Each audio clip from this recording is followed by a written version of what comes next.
Vous avez payé la dot, les deux familles se sont réunies. Dans le quartier, tout le monde vous appelle mari et femme. C'est le bonheur absolu. Mais un jour, le drame survient. Un décès, une séparation, un conflit avec la belle famille. Et là, une question tombe comme un couperet. Aux yeux de la loi congolaise, étiez-vous vraiment marié ? Aujourd'hui, dans cet épisode inédit du podcast des juristes congolais, nous allons répondre à une interrogation, à une problématique que beaucoup évitent, mais que les Congolais découvrent dans la douleur. Est-ce que le mariage coutumier est réellement reconnu par la loi congolaise ? Bonsoir mesdames et messieurs et bienvenue au podcast des juristes, le premier podcast animé par des juristes congolais. Ce soir, nous accueillons monsieur Lenny Babela, juriste congolais, spécialiste en droit des affaires, qui va nous parler de la valeur juridique du mariage coutumier et des éventuelles conséquences de cette union, à la fois sur les époux et sur les enfants issus d'une telle union. Restez jusqu'à la fin de cette émission, car des pépites seront distillées tout le long. Alors, bonsoir monsieur Lenny Babela et bienvenue encore une fois à vous sur ce plateau. Bonsoir monsieur Herman et bonsoir à tous. Encore une fois, merci de m'accueillir sur votre plateau. C'est un grand honneur pour moi d'être présent ici. Ok, merci beaucoup. Pour commencer, si quelqu'un est uniquement marié selon la coutume, il a fait la dot, il a fait des cérémonies, donc cérémonie de mariage, coutumier bien entendu, auprès des parents maternels de la jeune dame et auprès des parents paternels de celle-ci, peut-on dire que le droit congolais le considère comme un marié ? Si on se confère au droit congolais et plus particulièrement au code de la famille, le mariage coutumier, je dirais que c'est un terme plus usité dans la société, donc on va dire que c'est un nom issu des faits sociaux. Le droit congolais reconnaît ce qu'on appelle par le pré-mariage. Pré-mariage qui, dans ses conditions, pour ne pas dire dans sa présentation, ressemble plus à ce qu'on appelle aujourd'hui par le mariage coutumier. Et donc, le mariage coutumier, s'il faut l'appeler comme ça, comme on le dit sociologiquement, serait donc dire que c'est un commencement pour aller vers le mariage civil. Mais il n'est pas le mariage civil en tant que tel. Mais il est un commencement. Autrement dit, celui qui est marié coutumièrement n'est pas marié en réalité. Il n'est pas marié selon la loi parce que le mariage coutumier ou encore le pré-mariage n'est qu'une condition pour contracter un mariage. Donc ce n'est qu'une marche vers le mariage. Une marche vers le mariage. Le mariage qui est reconnu par le droit congolais ou la loi congolaise. Oui. Mais quand vous soulevez l'expression pré-mariage, vous dites que le mariage coutumier correspond normalement à ce qu'on appelle pré-mariage et l'appellation mariage coutumier en réalité c'est une appellation d'ordre sociologique. C'est ce que les Congolais vivent. Donc on a donné un qualificatif à ce mariage. C'est pourquoi on dit mariage coutumier. Et vous dites pré-mariage. Vous parlez d'un qualificatif juridique, pré-mariage. Et moi je vois pré-mariage. Donc ça veut dire avant le mariage. Donc quand on regarde bien, ça veut dire que le législateur congolais n'a pas trouvé de nom à donner à cette sorte d'union ou à cette étape préliminaire au mariage civil. Parce qu'on dit un pré-mariage, ce n'est pas un nom. On qualifie un phénomène qu'on ne connaît pas, dont on ne connaît pas le nom. Et les gens d'ordinaire appellent ce pré-mariage mariage coutumier. Et vous avez répondu à la question selon la loi que, effectivement, le mariage coutumier, ce n'est pas un mariage. Celui qui est marié coutumièrement n'est pas marié aux yeux de la loi. Est-ce qu'il y a une définition de cette notion pré-mariage ? Est-ce que le droit congolais définit une telle expression ? Le droit congolais définit le pré-mariage et plus particulièrement en son article 122 du Code de la famille, qui le définit comme étant une convention solennelle par laquelle un homme et une femme se promettent le mariage avec l'assentiment, pour ne pas dire avec l'approbation de leurs deux familles. Et tout cela est organisé selon les traditions et usages du Congo en fait. Ok, donc c'est deux personnes qui se promettent mariage devant leur famille. Donc c'est une convention, donc un contrat qui est solennel et nous savons que le contrat n'est pas forcément écrit. Donc il suffit de donner son accord, je veux être avec vous, ça veut dire qu'on est d'accord et le mariage coutumier rentre carrément dans cette définition que vous avez donnée et c'est pourquoi je pense que normalement quand on parle de pré-mariage, on fait allusion à cette union-là qui se fait avant le mariage. Avant le mariage avec l'accord des parents. Ah, l'accord des parents. Oui, donc dans le pré-mariage, on parle d'accord des parents, c'est ça ? Ouais. Non seulement il y a l'accord des parents, mais il y a aussi l'accord des deux futurs époux, parce qu'il ne faudrait pas les appeler les époux, ils ne sont pas encore mariés. Les deux futurs époux, donc il y a leur accord, mais également l'accord des deux familles, notamment les familles du futur époux ainsi que de la future épouse. Et s'il s'agit de qualifier ces personnes, on va les appeler comment? Ceux qui sont dans cette relation de pré-mariage. On les appellerait les pré-mariés. Les pré-mariés. Oui. Mais dans la société congolaise, on les appelle comment? Parce que là, c'est le juriste qui parle. Vous parlez en fonction de ce qui est écrit dans le code de la famille, Oui. mais dans la vie quotidienne, comment est-ce que les gens les appellent? Parce que j'ai dit en introduction qu'on les appelle mari et femme dans le quartier. Quand vous avez payé la dot, vous avez organisé les cérémonies, on vous dit que vous avez payé le premier, deuxième, troisième, peu importe, Oui. on vous appelle mari et femme. Est-ce que c'est la vraie expression qu'on était censé utiliser? Non, c'est pas une meilleure expression, comme j'ai pu le souligner en avant. La meilleure expression pour qualifier ces personnes qui se sont mariées dans un mariage coutumier, pour ne pas dire en pré-mariage, c'est de les qualifier de pré-mariés, tout en sachant comment l'inscrire orthographiquement. Donc on peut dire, écoutez, les gens mariés coutumièrement. Coutumièrement, mais oui. c'est trop compliqué et trop long comme expression. Oui. Je pense que ce qu'il faut comprendre ici, c'est que le pré-mariage, c'est ce qu'on appelle mariage coutumier. Donc les juristes appellent mariage coutumier pré-mariage. Le droit congolais ne reconnaît pas le mariage coutumier. Le droit congolais reconnaît un pré-mariage que les Congolais appellent mariage coutumier parce qu'il n'existe aucun texte juridique, à ma connaissance personnellement, qui porte ce nom-là, mariage coutumier. Donc on parle de pré-mariage. Alors, est-ce qu'un conjoint qui est marié coutumièrement, c'est-à-dire qui a payé la dot et qui a fait toutes les cérémonies auprès des familles de sa future épouse, est-ce qu'il a les mêmes droits qu'un monsieur qui s'est marié devant l'état civil? C'est-à-dire qui est passé aussi, bien évidemment, payé la dot, qui a fait toutes ces cérémonies, mais qui ensuite s'est présenté devant l'officier d'état civil. Est-ce qu'ils ont les mêmes droits? Est-ce qu'il faut parler de droit? Telle est une question aussi. Parce que le législateur congolais lui souligne que le pré-mariage n'a aucun effet juridique. Mais je pense que c'est peut-être une turpitude de la part du législateur qui, après, à l'article 125 du Code de la famille, fait mention que les pré-mariés peuvent cohabiter ensemble ou peuvent vivre séparément. Et dans cette mesure, ils se doivent alors respect à l'égard des tiers, mais également, ils doivent se comporter de façon réservée à l'égard des tiers. Et par là, quand on lit cela, on pourrait assimiler la cohabitation comme le devoir du mariage qui est celui de la communauté entre époux. Et celui du respect et de se comporter de façon réservée à l'égard des tiers peut être vu comme étant un devoir de fidélité parce que nous savons que lorsqu'on se respecte à l'égard des tiers, ça tend vers la fidélité et autres. Donc je pourrais dire que ça peut s'assimiler. Mais aujourd'hui, nous avons ce qu'on appelle par une évolution du droit, même si c'est dans un cadre sociologique, comme le souligne Philippe Mallory et Laurent Inès, qu'aujourd'hui, même les couples non mariés ont tendance à avoir des obligations de couple marié.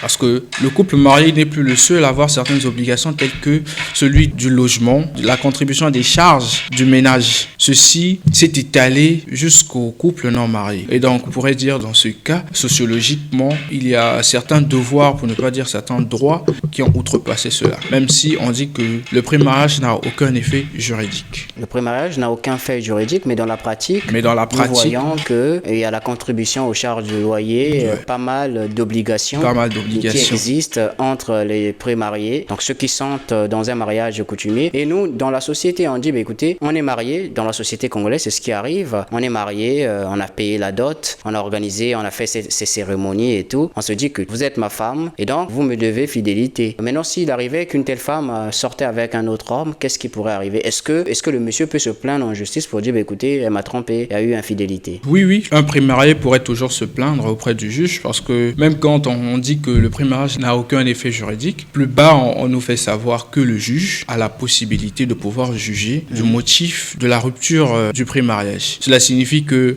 l'infidélité est peut-être une preuve de manque d'amour qui est un motif légal ou légitime de séparation ou de rupture. À ce moment-là, s'il y a eu tromperie, il y a eu infidélité, le juge pourrait toujours apprécier pour pouvoir juger de la rupture du pré-mariage. Alors, il y a une question qui arrive puisque vous parlez de rupture du pré-mariage. Vous avez dit qu'écoutez, si une dame ou un monsieur pré-marié, donc qui est marié coutumièrement, donc qui a payé sa dot, qui pense qu'il est marié en réalité, mais en droit il ne l'est pas, il est pré-marié simplement, qui couche avec une femme qui n'est pas sa femme, ça veut dire qu'il trompe sa femme ou qui commet une infidélité, littéralement, l'autre peut se pourvoir en justice, c'est-à-dire arriver devant le juge et puis dire, écoutez, il m'a trompé, je réclame séparation, j'aimerais qu'on se sépare, donc il y ait rupture de pré-mariage. Quand vous dites ça, vous me faites penser à beaucoup de choses parce que récemment, il y a un monsieur qui m'avait contacté pour lui rédiger une lettre de convocation convocation de la famille de son épouse, épouse prémariée puisqu'il avait payé la dot, pour faire appel, une convocation d'une réunion familiale pour demander le divorce, pour parler en réalité d'une séparation.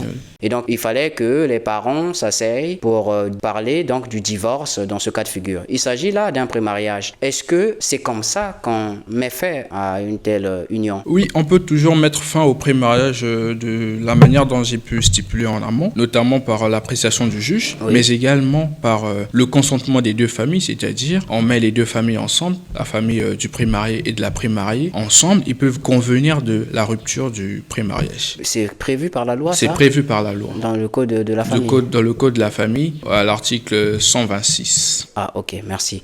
Il faut aller vérifier l'article 126, vous verrez. Donc, il y a deux possibilités de mettre fin à un prémariage, c'est-à-dire lorsque vous êtes marié coutumièrement, lorsque vous n'avez payé que la dot et que vous avez organisé premier vin, deuxième vin, troisième vin, peu importe, lorsque vous avez payé toutes ces choses et que vous avez reçu votre femme entre griffes, la prémariée, vous avez deux possibilités. S'il y a un motif vous permettant de déclarer ou de demander la rupture de votre prémariage, soit vous saisissez le juge pour demander la rupture du prémariage, soit vous réunissez les deux familles pour demander à ces familles de déclarer la rupture de votre prémariage. Donc c'est important de savoir tout ça lorsqu'on parle de la possibilité de rupture, mais il y a une question qui me vient à l'esprit. Si il y a une personne qui a causé du tort à autrui, c'est-à-dire que moi ma faute par exemple a causé préjudice, est-ce que je peux obtenir gain de cause?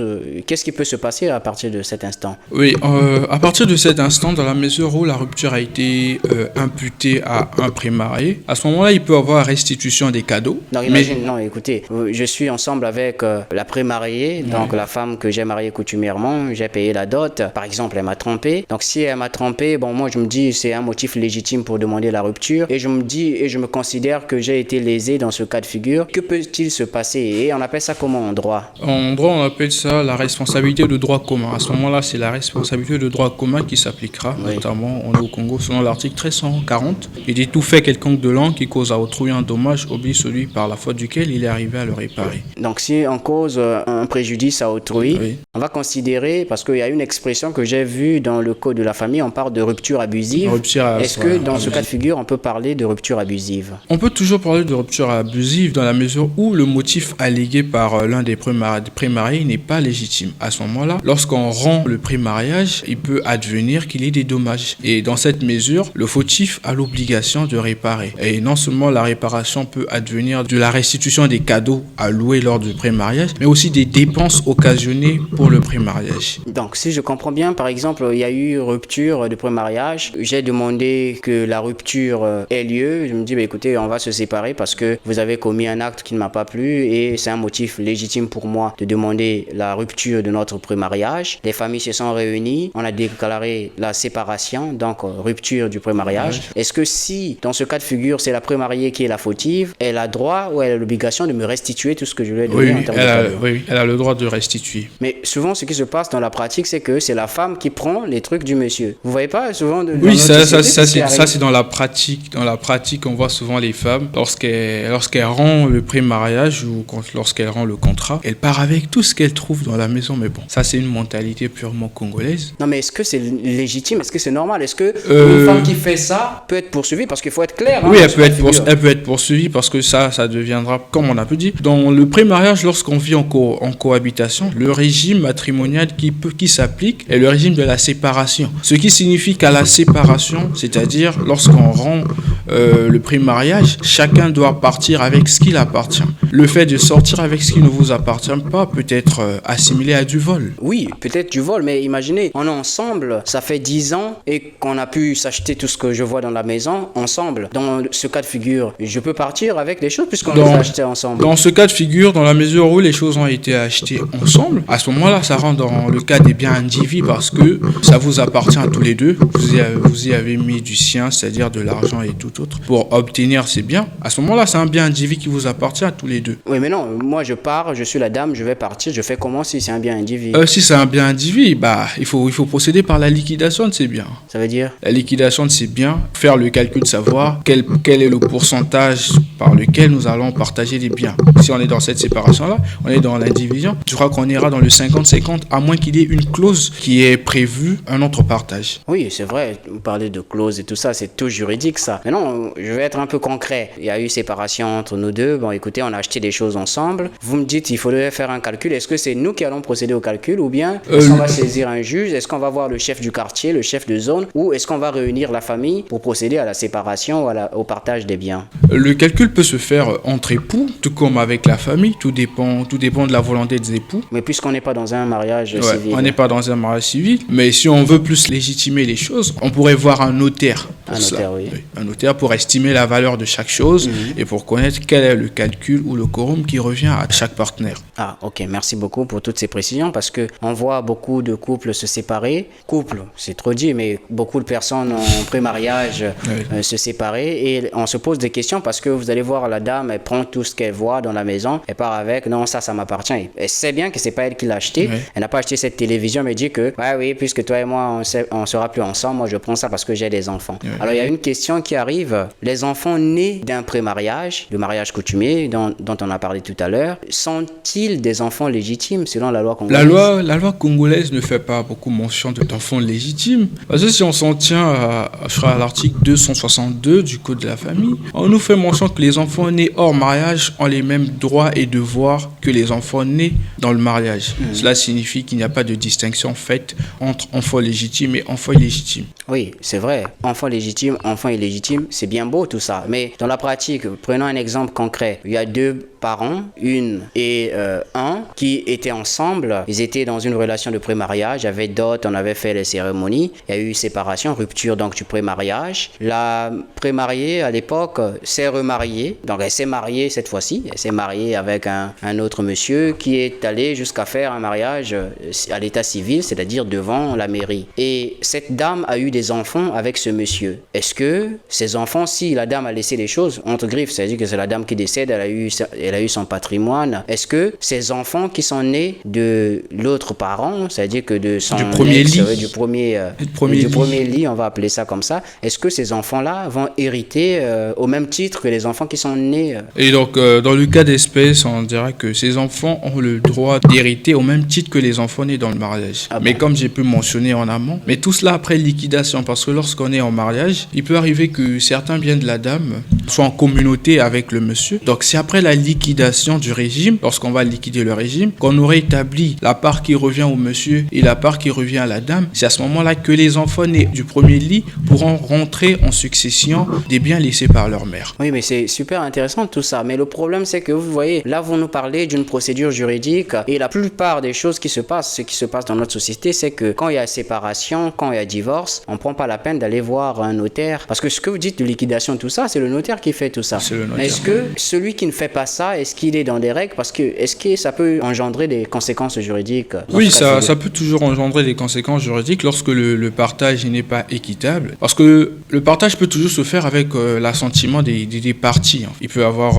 consensus entre les pères et mères ainsi que les enfants pour le partage. Mais si les enfants pensent qu'ils sont lésés, qu'ils n'ont pas reçu la quote-part qu'il fallait, à ce moment-là, ils ont la possibilité d'aller voir un juge pour refaire le calcul. Ah, d'accord. Donc c'est important, il faut savoir, il faut voir un juge, c'est important, il faut voir le juge lorsque vous êtes dans ce genre de difficulté. Alors vous l'avez dit à un moment donné, lorsque vous avez parlé du respect, lorsqu'on est pré-marié, question tout bête, est-ce que un monsieur ou une dame qui est pré-marié, c'est-à-dire qui a fait un mariage coutumier, peut avoir plusieurs dames ou plusieurs épouses, ou une femme qui est pré-mariée peut avoir plusieurs hommes? On dira d'abord, puisque dans les conditions de fond et de forme d'établissement du pré-mariage, on nous dit que ce sont les mêmes conditions que ceux du mariage, sauf pour des questions d'âge. Et encore plus haut, on nous dit, je crois que c'est à l'article 121, qui nous fait mention qu'au Congo, la monogamie est le régime légal et la polygamie, c'est une exception. Mais on ne fait pas mention de la polyandrie. Et si on va à titre comparatif, on peut admettre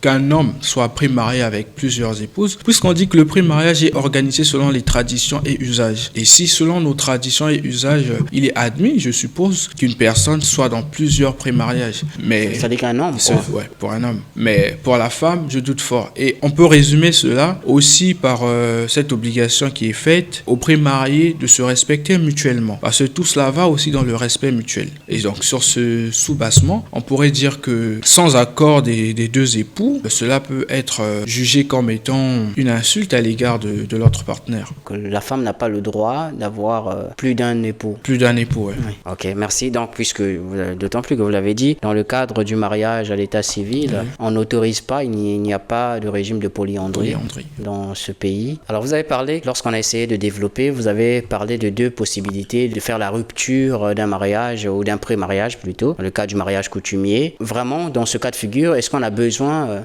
d'une rupture officielle? Est-ce qu'on va parler de divorce dans ce cas de figure? Dans le cas d'un pré-mariage ou d'un mariage coutumier, comme on le dit sociologiquement, on n'a pas toujours besoin d'aller voir le juge pour la rupture. La rupture peut se faire par consentement mutuel entre les deux familles. Ou encore, on pourrait aller voir le juge. Donc, obligation n'est pas faite d'aller vers un juge. C'est une possibilité qui est donnée aux époux. Alors, un mariage coutumier peut-il empêcher le ou la pré-mariée de se marier ou se remarier avec un autre monsieur ou une autre dame civilement? C'est-à-dire un mariage à l'état civil. Est-ce que, parce qu'on est en pré-mariage, je n'ai pas le droit de me marier ou me remarier avec un autre monsieur? C'est-à-dire que me présenter devant l'officier d'état civil avec un autre monsieur que celui avec qui je suis pré-marié. Le pré-mariage ne peut pas empêcher un pré-marié de se marier civilement avec une autre personne. Ah bon? Oui. Comment se fait-il que s'il y a devoir de respect, qu'on peut assimiler à la fidélité, une personne peut aller épouser une autre personne? Est-ce que c'est possible? C'est possible parce que le devoir de fidélité n'empêche pas la polygamie. Comme on a pu mentionner plus bas, que le Congo reconnaît la polygamie. Ça, c'est quand on est dans un mariage. Mais dans le cas d'espèce, on est encore dans le pré-mariage. On pourrait toujours assimiler cela encore plus bas lorsqu'on nous donne la définition du pré-mariage, dont on nous dit que l'organisation est faite selon la tradition et les usages. Les traditions et usages du Congo admettent la polygamie des hommes, même si dans le cas du pré-mariage, on n'ira pas trop sur le terrain de la polygamie. Mais on admet qu'un homme soit pré-marié ou soit marié à plusieurs autres femmes. Donc cela signifie que le fait pour une personne, notamment un Congolais, d'avoir contracté à plusieurs pré-mariages ne l'empêche pas de se marier civilement avec une autre personne. Ça, c'est un homme. Maintenant, s'il s'agissait de la femme, de la pré-mariée, est-ce que c'est possible? Une dame qui est pré-mariée à un homme, est-ce qu'elle peut se marier civilement avec un autre monsieur? Je dirais que non, la femme n'en a pas la possibilité. N'en a pas la possibilité. Pourquoi alors l'homme a la possibilité? L'homme a la possibilité du fait que si on va sur le terrain des traditions et des usages, cela est admis. Mais pour la femme, ce n'est pas admis. Et même légalement, le Congo ne reconnaît pas la polyandrie. Même si cela entrevient parfois au principe d'égalité qui existe entre l'homme et la femme, qui voudrait que si on admet la polygamie pour l'homme, on devait admettre aussi la polyandrie. Mais dans le cas d'espèce, une femme ne peut pas contracter à plusieurs pré-mariages. Alors, est-ce qu'il est possible de transformer un mariage coutumier en mariage civil reconnu par l'État? La transformation, elle n'est pas automatique comme on pourrait le voir dans certains pays comme au Sénégal, au Bénin, au Togo, où le choix est donné aux époux soit de se marier de façon moderne ou civilement, ou de se marier coutumièrement. Au Congo, si on se marie coutumièrement ou si on a un pré-mariage, ce n'est qu'une condition, comme j'ai pu le dire en amont, une condition vers le mariage. On doit avoir un pré-mariage en amont ou avoir une autorisation explicite des pères et mères qui reconnaissent que les futurs époux peuvent se marier et célébrer le pré-mariage après. Mais tout cela aussi, après avoir versé la dot qui ne doit pas dépasser les 50 000, que ce soit en numéraire ou en nature. Telle encore est une épine dans les pieds des Congolais, le prix de la dot. On n'ira pas trop sur ce terrain, peut-être enfin. Et on dira que la transformation, comme j'ai pu dire, elle n'est pas directe. Et donc, après le pré-mariage, vous devrez contracter au mariage civil, c'est-à-dire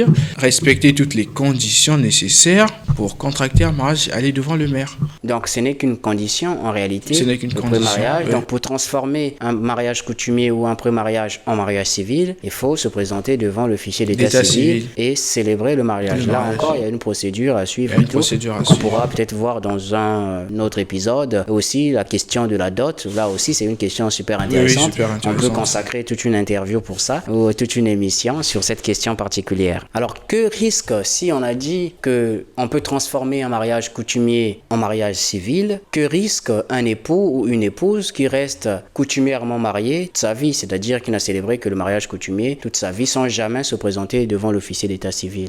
Devrions-nous parler de risque? J'en doute. Le risque, on pourrait l'entrevoir du côté de la femme sans pourtant balbutier là-dessus. Parce que la mentalité au Congo est que quand la femme contracte un mariage, que ce soit coutumièrement ou civilement, c'est dans l'objectif d'hériter. Et dans la mesure où un mariage coutumier a été célébré sans pourtant l'entériner par un mariage civil, cela peut ressembler à un danger pour la femme. Parce que dans ce cas d'espèce, ils resteront dans le cadre, dans ce régime de séparation de biens. C'est-à-dire, tout ce que l'homme avait avant le pré-mariage est à lui, tout ce qu'il obtient pendant le mariage est à lui, sauf tout ce qu'ils ont acheté ensemble. C'est-à-dire, du fait qu'ils aient peut-être mis ensemble des deniers pour obtenir ces choses. À ce moment-là, c'est peut-être les dons et legs qui pourront peut-être sauver cette situation. Mais le danger ne demeure pas sur le droit, mais le danger demeure aussi du côté traditionnel au Congo, parce que dans la mesure où on n'a pas un mariage civil, il est parfois plus difficile de sécuriser les héritiers. Il est très difficile de les sécuriser. C'est pour ça que le mariage civil paraît comme une sécurité, pour ne pas dire une sécurité juridique, de la part des futurs héritiers. Donc, autrement dit, la femme qui est mariée coutumièrement à un monsieur ne peut pas hériter de lui. Elle ne peut pas hériter de lui. Alors, c'est triste parce que c'est ce qu'on voit dans la société. Les gens se disent qu'on est marié parce que c'est ça. On considère le pré-mariage, le mariage coutumier comme le vrai mariage et l'unique. Ça veut dire celui qui est reconnu par l'État congolais. Et quand le monsieur décède, on expulse la dame. On dit, écoutez, vous restez dehors. Elle se dit, écoutez, non, c'est pas normal, c'est pas juste. On se plaint devant les tribunaux et on se rend compte qu'on n'obtient pas gain de cause parce qu'on n'a pas un mariage légal. On n'a pas un mariage qui est reconnu par la loi. On n'a fait qu'un pré-mariage. Donc, je pense que c'est important de sensibiliser nos chers amis, de sensibiliser nos familles pour leur dire, écoutez, vous avez fait le pré-mariage, oui, allez jusqu'au bout, faites un mariage civil, allez-y devant l'officier d'état civil pour sécuriser vos potentiels héritiers, pour vous sécuriser vous-même aussi, parce que vous aurez des droits, vous aurez des obligations aussi de l'autre côté. Et c'est vice-versa aussi, tout comme un homme pourrait hériter de la femme. Donc si un homme aussi n'a pas la possibilité d'hériter si justement il n'est pas marié. S'il n'est pas marié civilement à sa femme, il ne peut pas hériter des biens de sa dame. Oui, c'est super intéressant. Merci beaucoup, monsieur Lenny Babela, d'avoir répondu à toutes ces questions. Et est-ce que vous avez un mot de la fin pour celles et ceux qui nous suivent jusqu'ici? Comme mot de la fin, je ferai une invite aux législateurs congolais de revoir l'expression pré-mariage et d'entériner le mariage coutumier comme étant égal au mariage civil, comme l'a fait les pays de l'Afrique de l'Ouest, tels que le Sénégal, où le choix est donné aux époux, soit de se marier traditionnellement, pour ne pas dire coutumièrement, ou civilement. C'est une invite que je fais. Et aussi sur le montant de la dot. Le montant de la dot qui est une affaire très problématique dans notre pays, qui n'est pas seulement une arnaque comme certaines personnes pourraient le supposer. Parce que comme on a pu voir, notamment à l'article 122, le pré-mariage est organisé selon la tradition et les usages. Et donc, celle-ci peut varier selon le département dans lequel le mariage se fait. On peut voir que dans les départements tels que celui du Poul, le mariage coutumier se fait dans les deux familles, c'est-à-dire du côté paternel et du côté maternel. Ce qui suppose qu'on double la dot. On doit donner une dot de ce côté et une autre dot de ce côté. Pas diviser la dot. Pas diviser la dot. C'est ce qui se passe. Oui. Et dans d'autres départements, peut-être que dans la cuvette, c'est une seule dot que reçoivent les deux familles et font le partage ensemble. Et donc, c'est une grande épine dans notre pays parce qu'elle divise plusieurs familles, elle empêche plusieurs personnes de contracter à ce mariage qui paraît plus cher. Mais faut-il parler d'escroquerie? Je pense que non, parce que les usages au Congo voudraient que le mariage soit une grande fête dans laquelle on invite une panoplie de personnes, une grande famille. Et dans cet argent qui est demandé par ses parents comme dot, souvent des dépenses y sont retirées pour faire face à ce genre de cérémonie. Et ce n'est pas seulement pour que ces pères et mères puissent s'embourber d'argent.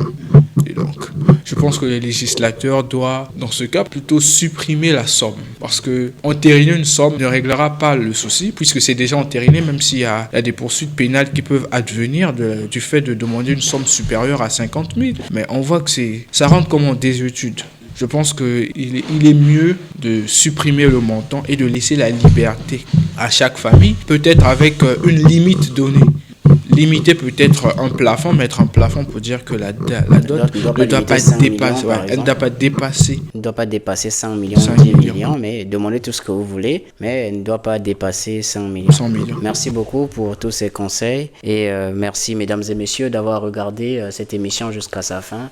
N'oubliez pas d'aimer, de vous abonner, de partager la vidéo pour faire connaître la chaîne et nous vous donnons rendez-vous à samedi prochain pour une nouvelle émission. Merci.